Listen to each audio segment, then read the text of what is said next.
A little more fun on this night. Warriors hosting the Nuggets. Go to the fourth. Over a minute left in regulation. Warriors down 3. Steph from 3. Of course. Shimmy, shimmy, shimmy. Tie game at 117. Just over 20 seconds left. Draymond to Steph. Looking. That's a deep 3. And of course it goes in.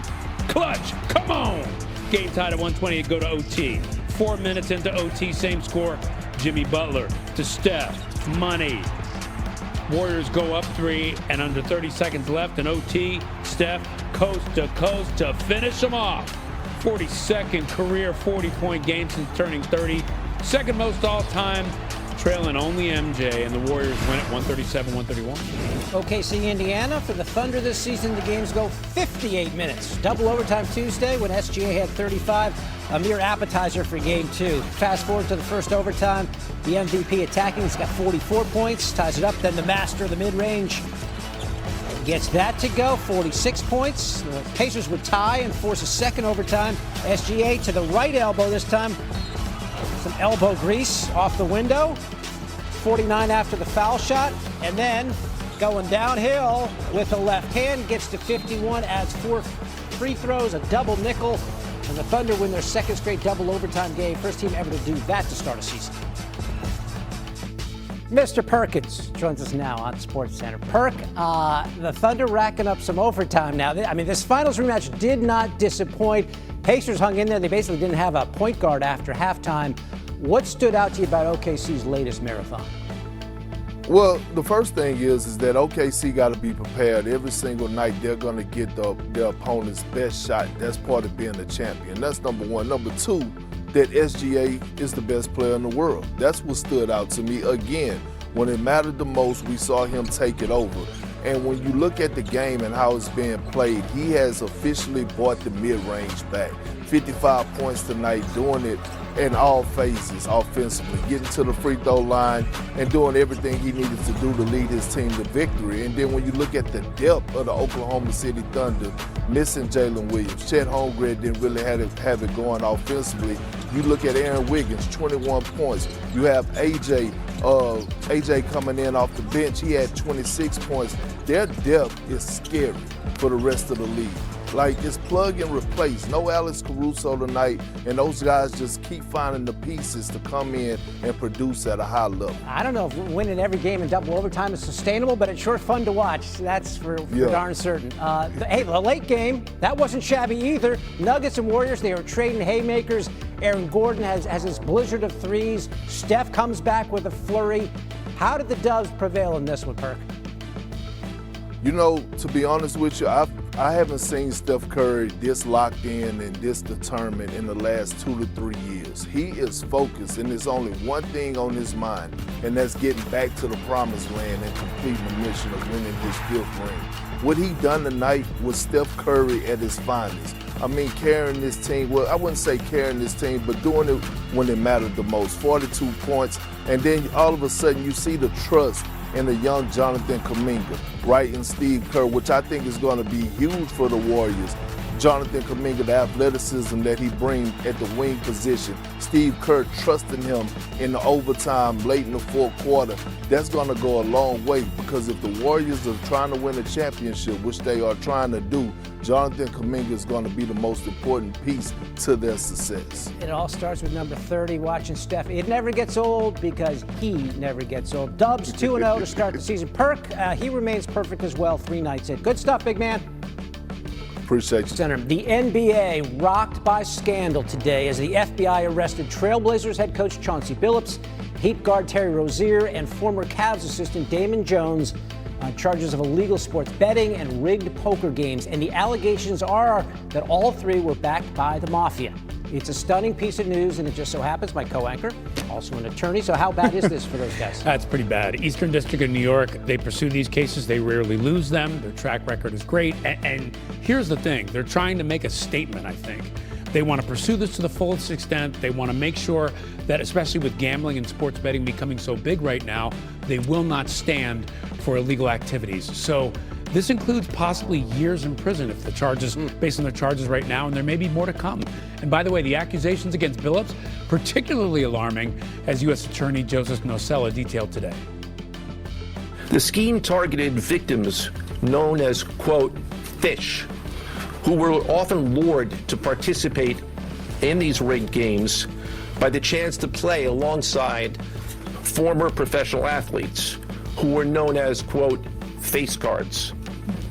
The so-called face cards included the defendant Chauncey Billups, who at the time of the scheme was a former NBA player and is currently the head coach of the Portland Trail Blazers, and also Damon Jones, a former NBA player and coach. What the victims, the fish, didn't know is that everybody else at the poker game, from the dealer to the players, including the face cards, were in on the scam. For example, they used off-the-shelf shuffling machines that had been secretly altered in order to read the cards in the deck, predict which player at the table had the best poker hand, and relay that information to an off-site operator. Defendants who participated in the rigged poker scheme are charged with wire fraud conspiracy. Other defendants have been charged with crimes including illegal gambling, money laundering, Hobbs Act robbery, and extortions. The Trailblazers released a statement stating, "We are aware of the allegations involving head coach Chauncey Billups, and the Trailblazers are fully cooperating with the investigation. Billups has been placed on immediate leave, and Tiago Splitter will assume head coaching duties in the interim. Any further questions should be directed to the NBA."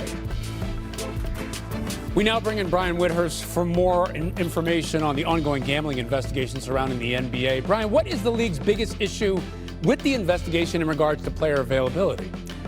Yeah, so this indictment really is looking at the way that some people within the league exploited a loophole that has existed within the NBA for decades. And that's that very often a team will make a decision on whether a player, especially a star player, is going to be available for that night's game, but then not publicly announce it, largely for strategy reasons. That has been the case for decades, okay?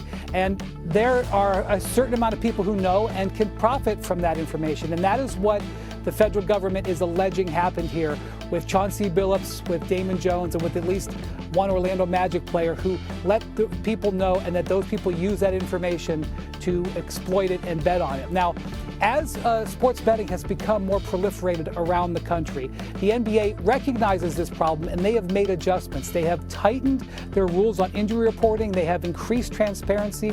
They've even fined teams for not following those new protocols. But there's still a window there, and it's still a soft target for people who know they can get that information. And that is what this accusation is. And so when the dust settles on this, whether it leads to convictions or guilty pleas or more accusations, I do think you're going to see the league tighten down the space of time, especially with star players, between when a team makes a decision and when it's publicly announced. Yeah, we'll see what happens with that. Seems like there still might be holes in there, but they're going to work to tighten that up. Now, Terry Rozier is interesting in all of this. He was under investigation by the NBA, but he was allowed to continue playing. What happened in that investigation? Yeah, so this is probably one of the biggest things that the NBA is going to have to answer for coming out of this entire mess is why did Terry Rozier, meet the standard where he was able to return to play? I talked to league officials about this today, and what they said is the NBA just does not have the investigative powers as the Justice Department does. They can't wiretap. They can't get guys to plea bargain. They have limited ways that they can access phone records. And so this is why that despite doing their investigation, they just could not corroborate the accusations that were made against Terry Rozier in the same way that the federal government was ultimately able to do so. And so I asked them, I said, well, what are you allowed to do with these in regards to your investigation? And the league office would not comment on that because they didn't want their tactics to be revealed. But this is obviously a gap that may also have to be addressed as the league adjusts to a new era where gambling is such a part of the American experience. Yeah, it's a really difficult target for them to get their hands around. The government obviously has more resources. And again, it's the result of a years-long investigation. We'll see how it all plays out. Brian Whithurst with the very latest on these indictments and arrests of Chauncey. Into the season, and the NBA is facing a bombshell off the court. Shams Charania reported earlier today that Hall of Famer and Blazers coach Chauncey Billups, Heat guard Terry Rozier, and former player and coach Damon Jones were among 34 people arrested and taken into custody, stemming from investigations by federal authorities into illegal sports betting and rigged poker games. Jones and Rozier are accused of providing information about player availability to bettors in exchange for payments. Jones is also named as a defendant in an indictment over the poker games, which alleges various individuals, including Billups and members of the New York Mafia, scammed victims out of millions of dollars. The arrest today, according to FBI Director Kash Patel, came after years of investigations. This is an illegal gambling operation and sports rigging operation that spanned the course of years. The FBI led a coordinated takedown across 11 states to arrest over 30 individuals today responsible for this case, which is very much ongoing. Between December 2022 and March 2024, these defendants perpetrated a scheme to defraud by betting on inside, non-public information about NBA athletes and teams. The non-public information included when specific players would be sitting out future games, or when they would pull themselves out early for purported injuries or illnesses. They relied on corrupt individuals, including Jones and Rozier. They also misused information obtained through long-standing friendships that they had with NBA players and coaches. And in at least one instance, they got their information by threatening a current player, Porter, because of his pre-existing gambling debts. Both Rozier and Billups appeared before judges, Rozier in Florida, Billups in Oregon.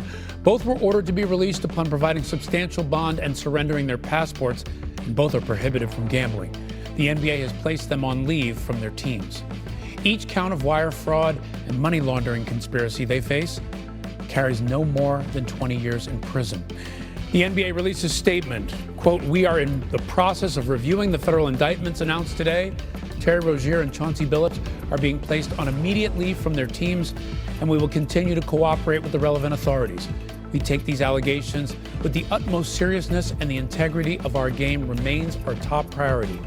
As for the NBPA, they stated, "The integrity of the game is paramount to NBA players, but so is the presumption of innocence, and both are hindered when player popularity is misused to gain attention.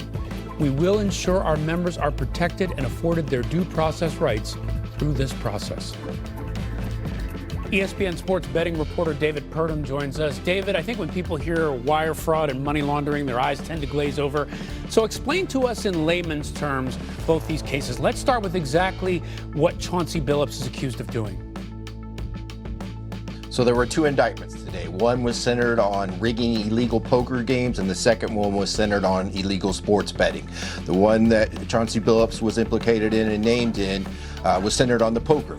And the allegations are that these poker games that were backed by the mafia and used technology to stack the deck against the people that are coming in. They used Chauncey Billups' celebrity to bring in players. Hey, come play with an NBA coach. Come play